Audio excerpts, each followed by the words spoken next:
الله الرحمن الرحيم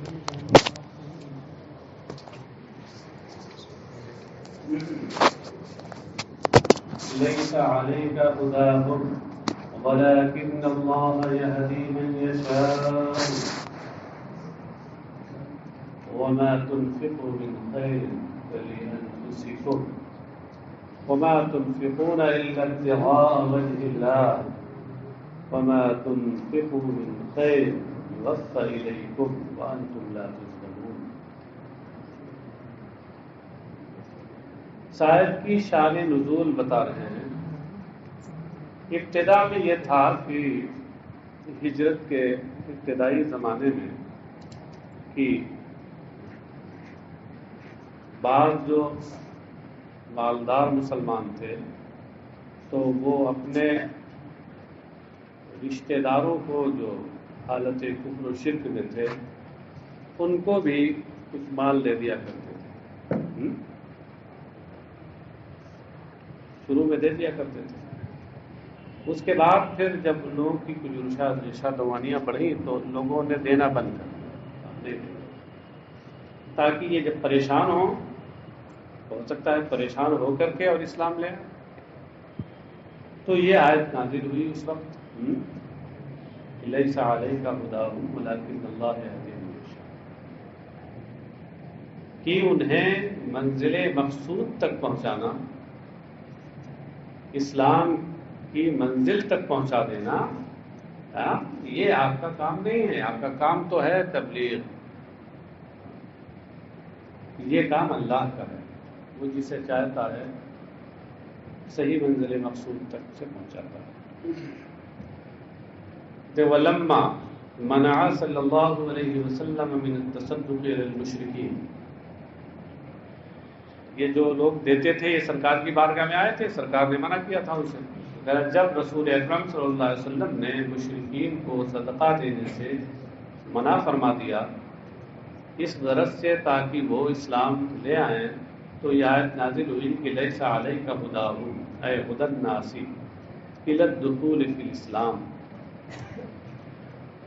آپ کے اوپر لوگوں کو اسلام میں داخلے کی راہ پر لگانا، راہ تک پہنچانا، یہ آپ کا کی ذمہ داری نہیں ہے۔ انما علیک البلاغ، آپ کے ذمے تو صرف تبلیغ ہے، یعنی میرا پیغام پہنچا دینا۔ ولیکن اللہ یہدی من یشاء ہدایتہ الی الدخول فی الاسلام، فیہ فی الاسلام، لیکن اللہ جسے ہدایت دینا چاہتا ہے اسے اسلام میں داخل ہونے کی ہدایت دے دیتا ہے، یہ اللہ کا کام ہے۔ آپ کا کام گویا صرف راستہ دکھانا ہے، تبلیغ کرنا ہے، اور احکام پہنچا دینا ہے، منزل مقصود تک پہنچانا آپ کا نہیں، اللہ کا کام ہے۔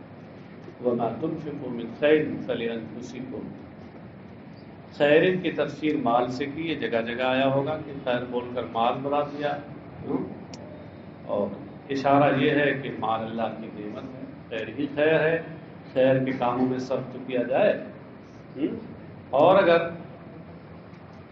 اس کو غلط کام میں صرف کیا جائے تو کبھی کبھی اچھی چیزیں بھی غلط ہو جاتی ہیں۔ وَمَا تُنْفِقُوا مِنْ خَيْرٍ مَالٍ فَلِأَنفُسِكُمْ، اور جو مال بھی تم خرچ کرو، فَلِأَنفُسِكُمْ، خرچ کرو گے، فَلِأَنفُسِكُمْ، وہ تمہارے اپنے فائدے کے لیے، لام یہاں انتفاع کے لیے، فَلِأَنفُسِكُمْ، لِأَنَّ ثَوَابَهُ لَهَا، اس لیے کہ اس کا ثواب خود تمہاری ذاتوں کے لیے، لہا میں ضمیر کا مطلب انفس ہے۔ وَمَا تُنْفِقُونَ إِلَّا ابْتِغَاءَ وَجْهِ اللَّهِ، اور تم اللہ کی رضا طلب کرنے ہی کے لیے خرچ کرتے ہو۔ کیا مطلب ہے؟ یعنی تمہیں اللہ کی رضا طلب کرنے ہی کے لیے خرچ کرنا چاہیے۔ خبر بمعنی النہی، آگے نا، یہ ما تنفقون یہ جملہ خبریہ ہے، لا تنفقون کے معنی ہے خبریہ مگر نہیں کے معنی میں ہے، انشاء کے معنی میں، یعنی لا تنفقون الا ابتغاء وجہ اللہ اے ثوابہ لا غیرہ، وما تنفقون الا ابتغاء وجہ اللہ اے ابتغاء ثوابہ، یہ کہ تم اللہ کی رضا یعنی اس کا ثواب حاصل کرنے ہی کے لیے خرچ کرو، لا غیرہ من اغراض الدنیا، اس کے علاوہ دوسرے اور اغراض و مقاصد سے نہیں۔ یہ جو لا غیرہ من اغراض الدنیا نکالا ہے، اس سے اشارہ کیا ہے کہ ما اور اللہ کی جو تعبیر اختیار کی گئی ہے، اس سے حصر کے معنی پیدا ہوگا، حصر اور قصر۔ قصر کا باب المعانی میں پڑھا ہوگا، ہاں، وہاں جو قصر کے ذرائع ہوتے ہیں ان میں سے ایک بڑا اہم اور معروف ذریعہ ہے حرف نفی اور حرف استثناء کا ایک ساتھ استعمال، لیسا ھذا الا ذاکا، لیسا اور الا کا جو استعمال ہے یہ حصر اور قصر کے معنی پیدا کرتا ہے۔ وما تنفقوا من خیر یوفى الیکم وانتم لا تظلمون، اور جو بھی مال تم خرچ کرو گے، من خیر میں من بیانیہ ہے، ما کا بیان ہے، اور ما یہاں کون سا ہے؟ شرطیہ، کلم المجازات میں سے جو دو فعل پر داخل ہوتا ہے، مضارع ہو تو دونوں کو جزم دیتا ہے، یہاں جزم دے دیا دونوں کو، تنفقوا کو اور یوفا کو۔ اور جو مال بھی تم خرچ کرو گے، یوفى الیکم، وہ تمہیں پورا پورا دیا جائے گا۔ وہ مال دیا جائے گا مطلب کیا ہے؟ یعنی اس مال کی جزا دی جائے گی۔ جزا کو نکال کر یہ اشارہ کیا کہ یوفا میں جو ضمیر ہوا ہے وہی اس کا نائب فاعل ہے، مگر وہ بحذف مضاف ہے، ہاں، جزا اس کا مضاف ہے کہ جزا دی جائے گی وہاں۔ وانتم لا تظلمون، جب پورا پورا دیا جائے گا تم پر ظلم نہیں کیا جائے گا۔ ظلم کبھی زیادتی کے ذریعے ہوتا ہے اور کبھی کمی کے ذریعے ظلم ہوتا ہے، یہاں جو ظلم ہے وہ کمی والا ہے۔ لا تظلمون لا تنقصون منه شیئا، یعنی جو تم مال خرچ کرو گے وہ تمہیں پورا پورا دیا جائے گا، اس میں کوئی کمی نہیں کی جائے گی، کمی کی صورت میں ظلم نہیں کیا جائے گا تمہارے اوپر۔ تو کہتے ہیں کہ والجملتان تاکید للأولی، یہ دونوں جملے جو ہیں پہلے والے کی تاکید ہیں۔ دونوں جملے کون؟ ایک تو وما تنفقون من خیر یوفى الیکم وما تنفقون الا ابتغاء وجہ اللہ، اس کو یہ کہا کہ یہ پہلے والے جملے کی یعنی وما تنفقون من خیر فلانفسکم، اس کی تاکید ہے۔ وہ مضمون جو وہاں بیان ہوا ہے اسی کو دوسرے لہجے میں، دوسرے لب و لہجے میں اور دوسرے پیرائے بیان میں یہاں اس کو بیان کر دیا گیا۔ للفقراء الذین احصروا فی سبیل اللہ لا يستطيعون ضربا في الأرض يحسبهم الجاهل أغنياء من التعفف تعرفهم بسيماهم لا يسألون الناس إلحافا وما تنفقوا من خير فإن الله به عليم۔ للفقراء، یہ ان غریبوں کے لیے ہے، ہاں، حاجت مندوں کے لیے ہے۔ یہ کون؟ کہتے ہیں خبر و مبتدئ محذوف، یہ للفقراء الی آخرہ جار مجرور سے مل کر کے اور اپنے متعلق محذوف سے متعلق ہو کر کے شبہ جملے اسمیہ ہو کر خبر ہے، مبتدا محذوف۔ اصل کیا ہے؟ الصدقات للفقراء الذین احصروا فی سبیل اللہ، یہ صدقے جن کا ذکر ہو رہا ہے اوپر، یہ صدقے ان حاجت مندوں اور غریبوں کے لیے ہیں جو اللہ کی راہ میں روک دیے گئے ہیں۔ احصروا اے حبسوا انفسهم علی الجہاد، یعنی جنہوں نے اپنے آپ کو جہاد کے لیے روک رکھا۔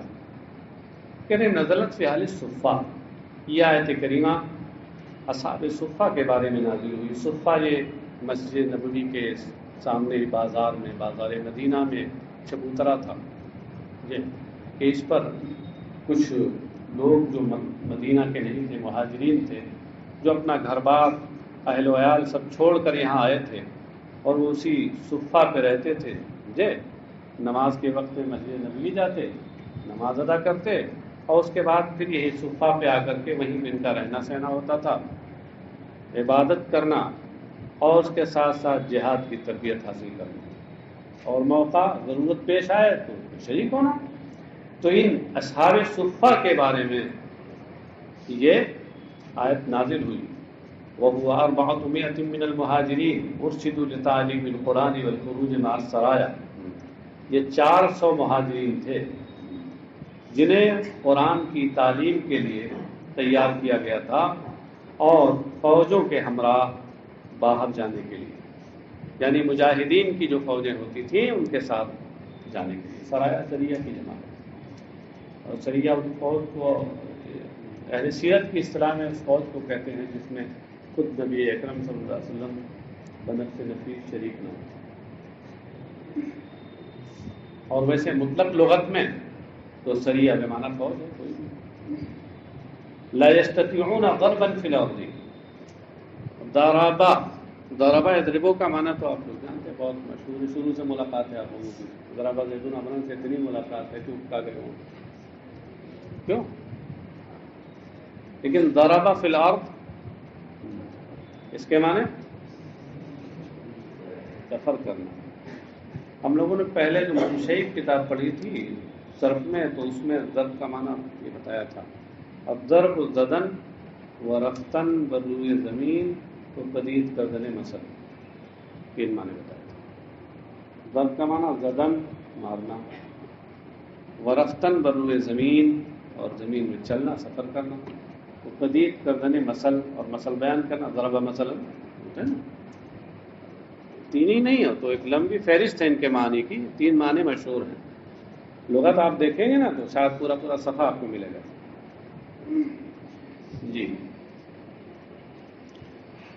تو لا يستطيعون ضربا في الارض سفرا في الارض للتجارة والمعاش لشغلهم عنه بالجهاد، جو زمین میں سفر نہیں کر سکتے تجارت کے لیے اور اپنے معاش کے لیے، کیوں؟ لشغلهم عنه بالجهاد، اس لیے کہ جہاد میں مصروفیت کی وجہ سے اس سفر سے وہ روگردانی کرتے تھے،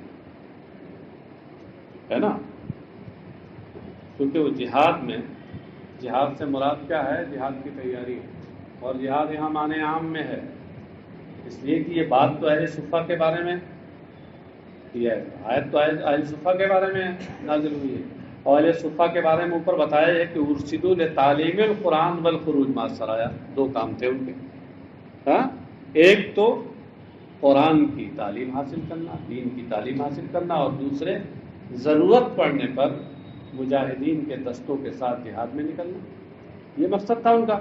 تو اب یہاں لشغلہم عنہ بالجہاد کا جو لفظی معنی ہے وہ مراد نہیں ہے، کیونکہ لفظی معنی تو یہ ہے کہ جہاد میں مصروفیت کی وجہ سے وہ اس سفر سے روگردانی کرتے تھے، ہاں، کیا ہر وقت جہاد میں مصروف رہتے تھے؟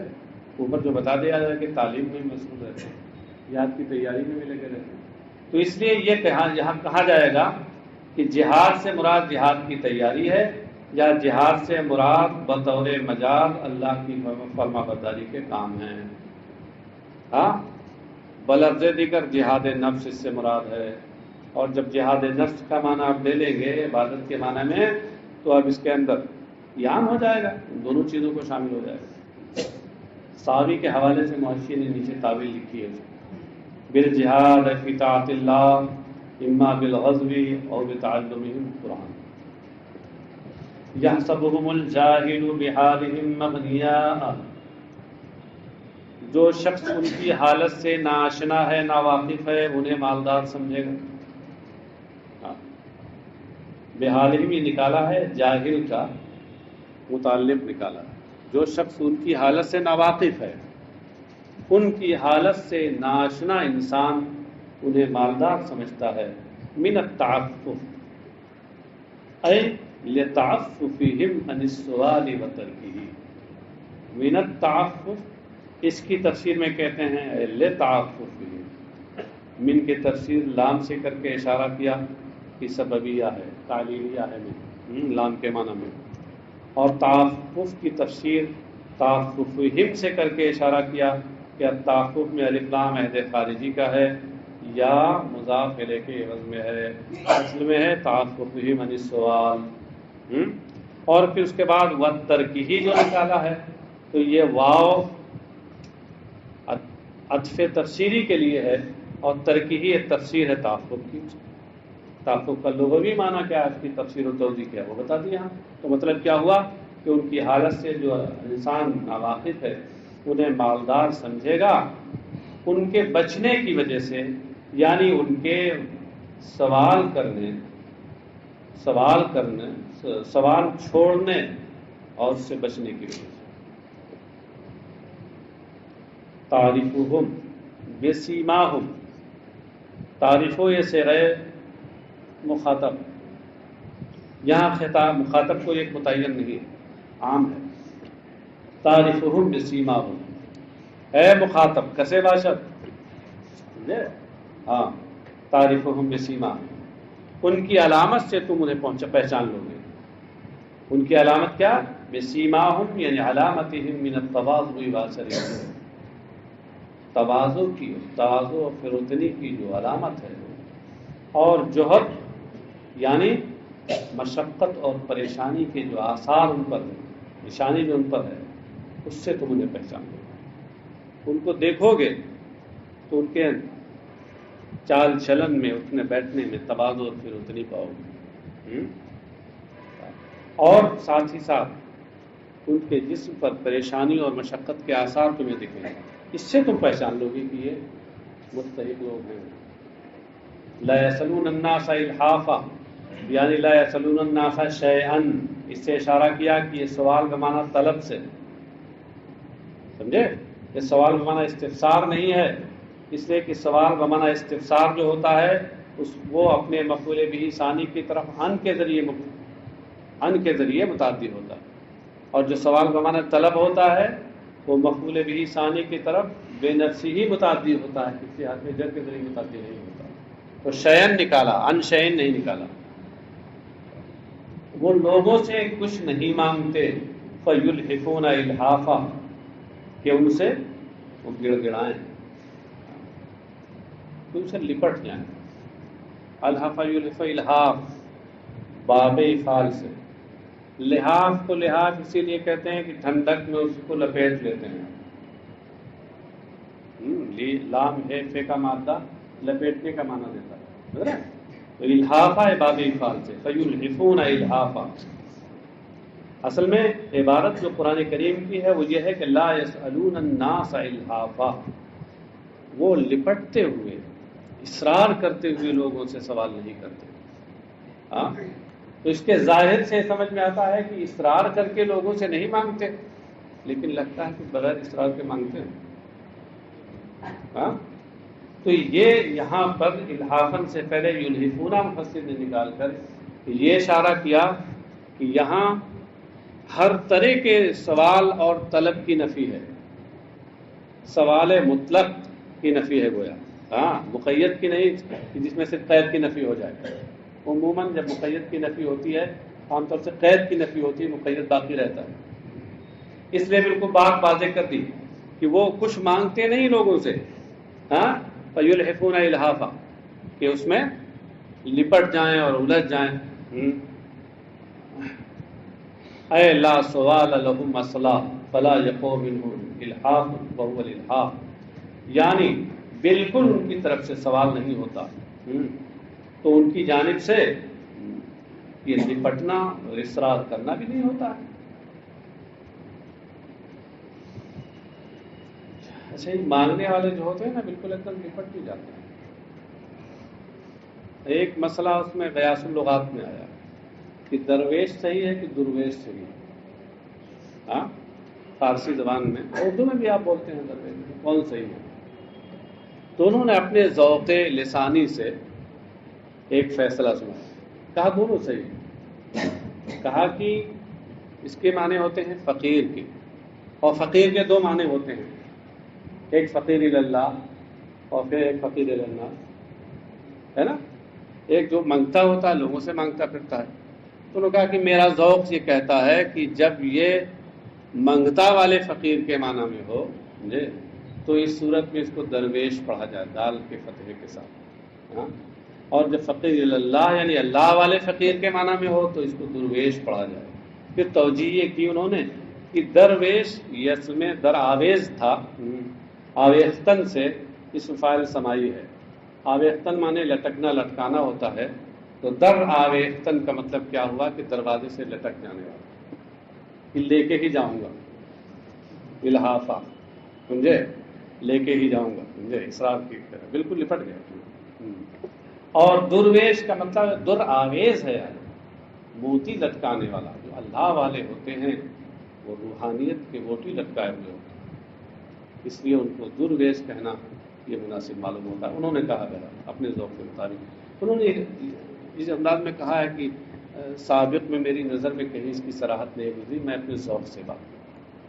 وما تنفقوا من خير فإن الله به عليم فيجازيكم عليه. اور جو مال بھی تم خرچ کرو گے تو اللہ اسے جانتا ہے. مطلب بطور کنایا یہ ہے کہ تمہیں اس پر بدلہ دے گا. الذين ينفقون أموالهم بالليل والنهار سرا وعلانية فلهم أجرهم عند ربهم ولا خوف عليهم ولا هم يحزنون. وہ لوگ جو اپنے مال شب و روز چھپا کر کے اور علانیہ خرچ کرتے ہیں ان کے لیے ان کے رب کے حضور اجر و ثواب ہے. ان کے لیے نہ کوئی خوف ہے اور نہ وہ غمزدہ ہوں گے. الذین یأکلون الربا لا یقومون الا کما یقوم الذی یتخبطہ الشیطان من المس. جو لوگ سود کھاتے ہیں وہ اسی طرح کھڑے ہوں گے جس طرح وہ شخص کھڑا ہوتا ہے کہ جس کو شیطان نے جس کو دیوانگی کے ذریعے سے دیوانہ بنا کے خبط الحواس بنا دیا ہو اس کی عقل چھین لی. ذالک بانہم قالوا اور یہ اس وجہ سے. خیر صاحب الذین یاکلون الربا جو لوگ سود کھاتے ہیں اس میں مذمت سود خوروں کی کی گئی ہے. آپ فارسی میں سود خور بولتے ہیں سود خوری بولتے ہیں اردو میں بھی بولتے ہیں آپ لوگ. تو یہاں کھانے سے مراد کیا وہی ہوتا ہے بس. ہاں کیا مراد ہوتی ہے آپ کو لینا. ہاں اس لیے کہتے ہیں یاکلونا یہاں مراد ہے یاکلونا اس سے مراد ہے. یاکلونا بول کے یاخذونا مراد ہے. الذین یاکلون الربا یاخذون جو لوگ سود لیتے ہیں. اب سوال یہ کہ سود لینا جب مراد تھا تو سود کھانا کیوں کہا گیا؟ اس لیے کہ لینے کا اصل مقصد کھانا ہی ہوتا ہے عام طور سے.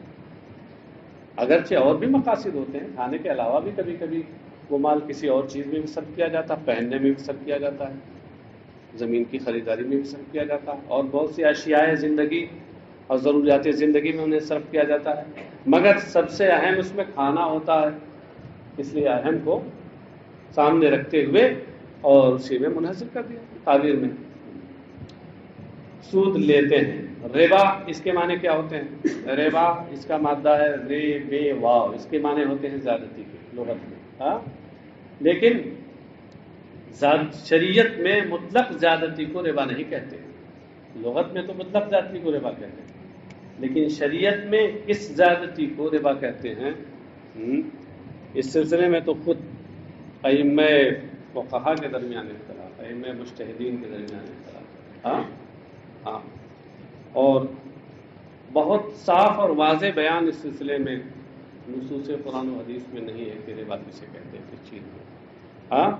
آپ لوگوں نے پڑھا ہوگا نور الانوار میں کہ حضرت عمر رضی اللہ تعالیٰ عنہ فرمایا کرتے تھے کہ خرج النبی صلی اللہ علیہ وسلم ولم یبین لنا ابواب الربا کہ نبی اکرم صلی اللہ علیہ وسلم دنیا سے تشریف لے گئے لیکن سود کے تمام ابواب کو بالکل واضح کر کے ہمارے سامنے پیش نہیں کیا.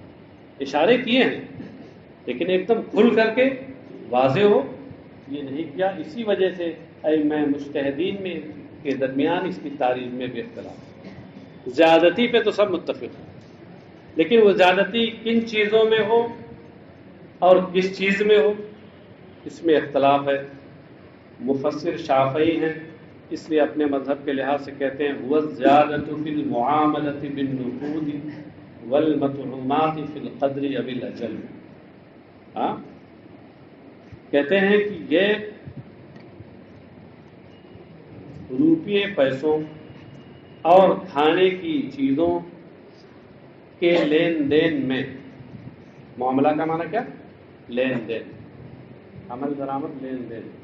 ہاں نقود روپیے پیسے، کرنسی، روپیے پیسے اور مطعومات اور کھانے کی چیزوں کے تعلق سے لین دین میں مقدار یا مدت کی زیادتی، مقدار کے اعتبار سے زیادتی ہو یا مدت کے اعتبار سے زیادتی. کیا مطلب ہے؟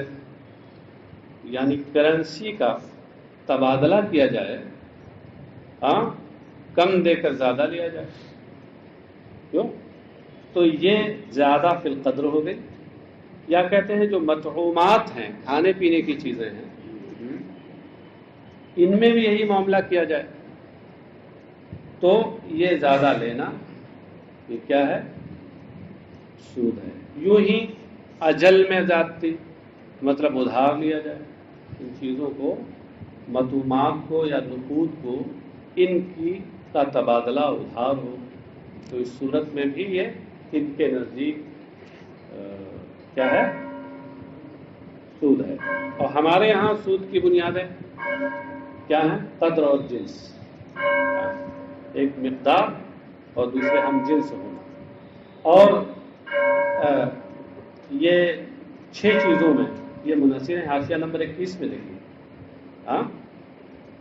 فی القدر والاجل بدل من قول فی المعاملہ وعند ابی حنیفہ الربا فضل فی الکیل والوزن.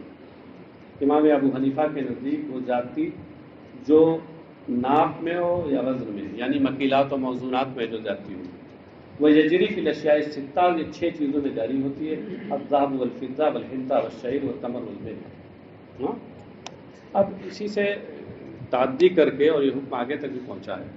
جہاں جہاں قدر و جنس مشترک پائی جائیں گی، علت پائی جائے گی، تو حکم وہی لگا دیا جائے گا سود کا.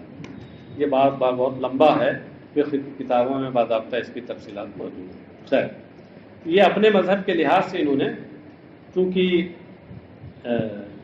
ان کے یہاں جو چیز ہے وہ ایک ہے طعام یعنی مطعوم ہونا، اور دوسرے ایک نقد ہونا.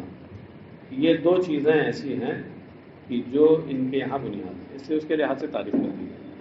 تو بہرحال حاصل یہ ہے کہ جو لوگ سود کھاتے ہیں، سود لیتے ہیں، لا یقومون الا، لا یقومون وہ کھڑے نہیں ہوں گے، من قبورہم اٹھیں گے نہیں اپنی قبروں سے، الا کما یقوم الذی یتخبطہ الشیطان من المس، الا قیاما، قیاما نکال کر کے یہ بتایا کہ یہ کما یقوم جو ہے یہ بمنزلہ مفعول مطلق ہے. لا یقومون کے مفعول مطلق کے درجے میں ہے، لیکن ڈائریکٹ نہیں، بلکہ قیاماً موصوف سے متعلق ہو کر، قیاماً موصوف کی صفت بن کر، یعنی قیاماً ثابتاً کما یقوم الذی یتخبطہ، وہ ایسے ہی کھڑے ہوں گے جس طریقے سے وہ کھڑا ہوتا ہے کہ یتخبطہ یعنی یسرہ الشیطان من المس الجنون. تو کہ شیطان جنہیں خبط الحواس بنا دیتا ہے، خبطی بنا دیتا ہے، من المس جنون کی وجہ سے، ان کو ان میں دیوانگی ڈال کر. متعلقن بے یقومون، یہ بہم جو ہے یہ کہہ رہے ہیں کہ یہ یقومون سے متعلق ہے.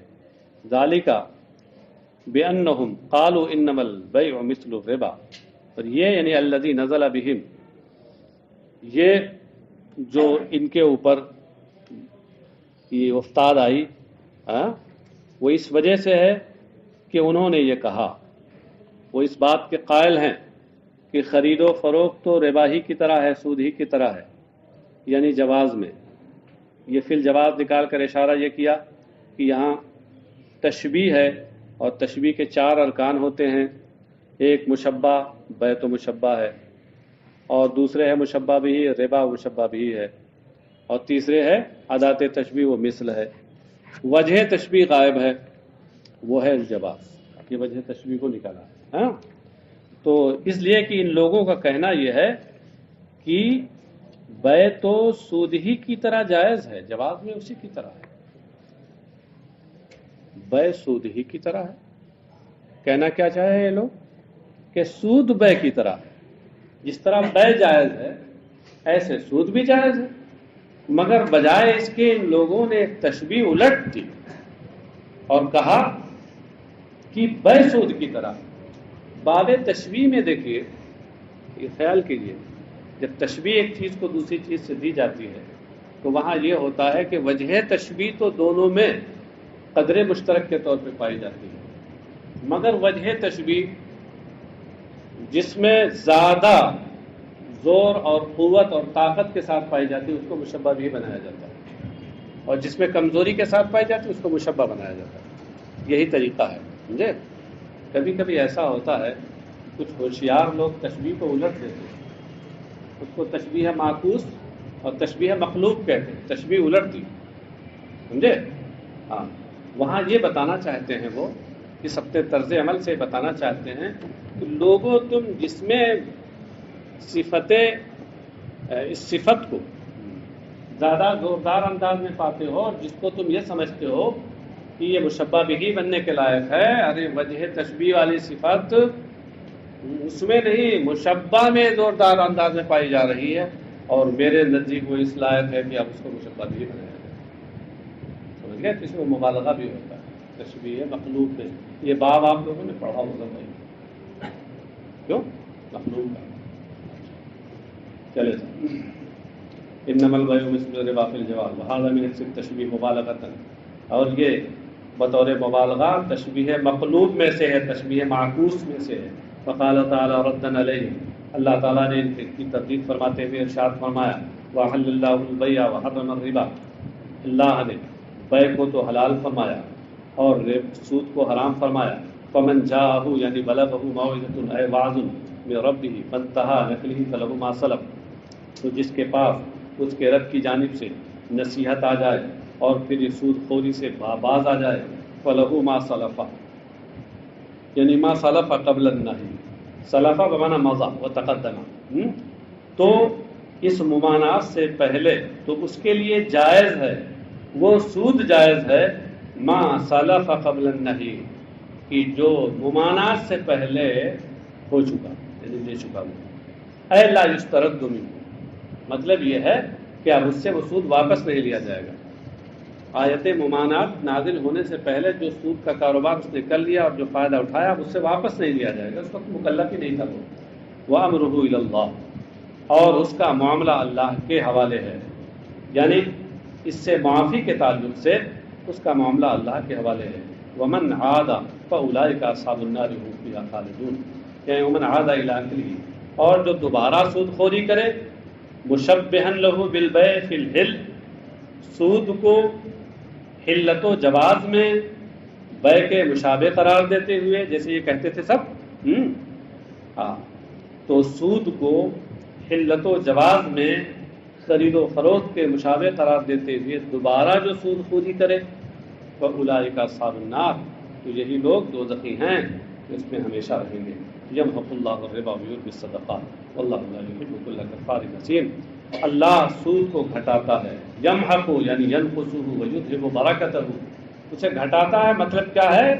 اس کی برکت ختم کر دیتا ہے۔